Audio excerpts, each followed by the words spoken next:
Hi, I'm John from Unix Surplus, and today we're going to be looking at access servers or terminal servers. This is a comparison video of a bunch of different terminal servers from different manufacturers. Each one of these server racks here is filled with servers, and it has two sets of cables. It has all your Ethernet cable for your gigabit Ethernet, and as well, it also has all your serial console cables for serial terminal console. From the longest time since the dawn of computers, serial consoles have been the way to manage computers. And even today, each one of these little ports here on the machines is the way to do serial console access. So let's go through a history of terminal servers as we know it. Starts out here. This is an old HP DEC compact access beyond terminal server. It's only 8 ports and has one AUI 10 megabit Ethernet port. Also has a 10 base T. This is a standard for DEC serial consoles. Very small, lightweight desktop box. Used if you wanted to have a bunch of actual dumb terminals talking to a mainframe. Same thing here.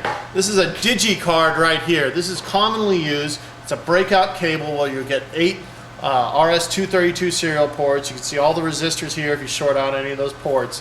These all both sides.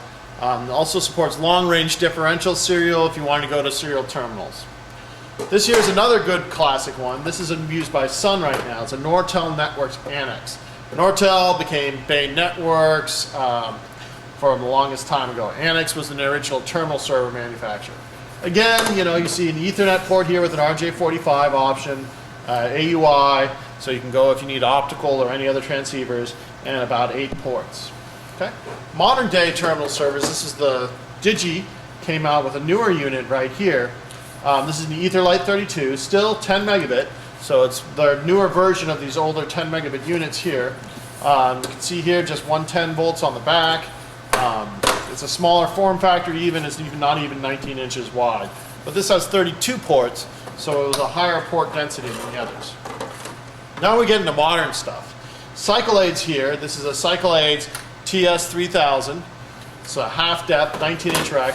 This is a 48 port terminal server. This is very high density, and this is what Cyclodes made their money becoming. Cyclodes was the Linux-based terminal server company. So they support Linux scripts and a lot of Linux things going in here that really came in for console management. Again, you'll find that you have a serial terminal port incoming, and then you'll have 100 megabit Ethernet on this guy. Now here's a Digi, another Etherlite. Still has a lot of the oldies and goodies. You'll see this on a lot of terminal servers, a compact flash card. If you wanted to run particular ports through each script automatically, you wanted to run remote modem hosting for dial-in modems, it would all be done through here.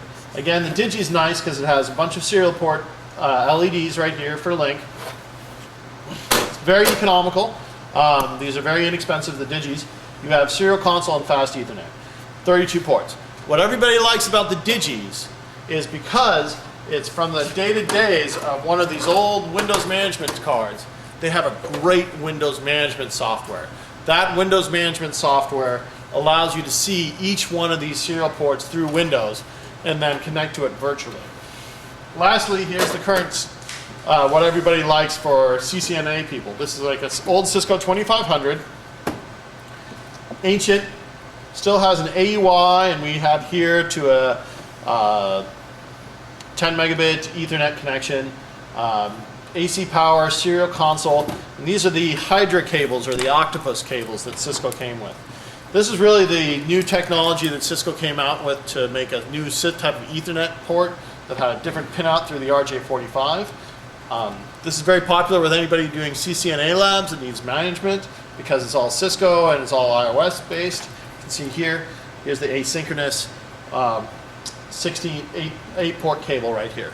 It has 16 ports total, 2 8 port. Also the Cisco modules like an NM32 or an NM16 network modules, 32 port or 16 port, they use the same exact cable and the same exact cable standard. One thing that you'll see later too that's very useful is RJ45 couplers. If you need to extend this cable, you can just use a standard female to female RJ45 coupler and then a straight Ethernet cable out of that. So you can see all these terminal servers here come back to this one rack nowadays that'll manage all 48 ports or 48 machines in here. And again, you can tier this management too. You're not just managing servers, you can manage network devices, any of these console ports can be accessed out of band through these terminal servers. So let's talk a little bit about the history of serial cabling. So it started out, the most common one was in the days was a DB25, or D connector, because it looks like a D with 25 pins.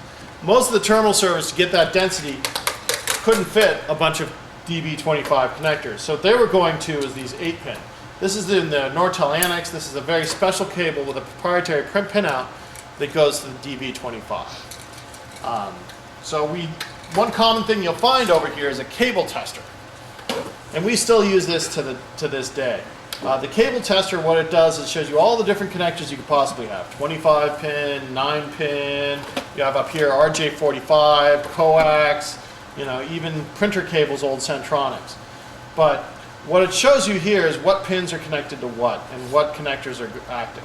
So if you turn this guy on here, we have as a Cisco rollover cable.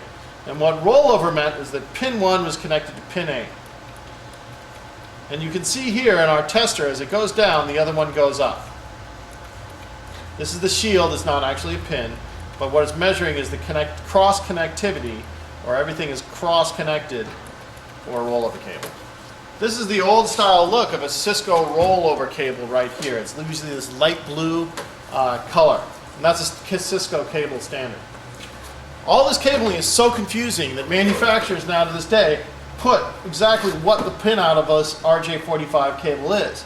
Where your CTS, RTS, digital.